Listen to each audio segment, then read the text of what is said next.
আসসালামু আলাইকুম। আজকে আমাদের বাড়িতে মেহমান আসবে, তো আমি গরুর মাংস রান্না করেছি। প্রথমে লবং, এলাচ, তেজপাতা, দারুচিনি দিয়ে দিব। তারপর রসুন বাটা দিব। তারপর ধনিয়া পেস্ট দিয়ে দিব। তারপর পরিমাণ মতো জিরা পেস্ট দিয়ে দিব। তারপর পরিমাণ মতো আদা বাটা দিয়ে দিব।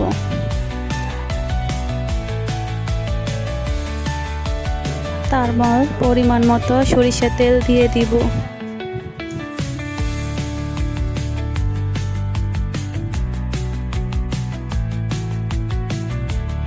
এখন পরিমাণ মতো মরিচের গুঁড়া দিয়ে দিব, যে যতটুকু ঝাল পছন্দ করেন। এখন পরিমাণ মতো হলুদের গুঁড়া দিয়ে দিব আর পরিমাণ মতো লবণ দিয়ে দিব। এখন গরুর স্বাদ বাড়ানোর আসল মশলা দিব। আমি জয়ফল পেস্ট একটু দিব, জয়ত্রী পেস্ট দিব, একটু বাদাম বাটা দিব। সব মশলা দেওয়ার পরে ভালো করে মেখে নেব।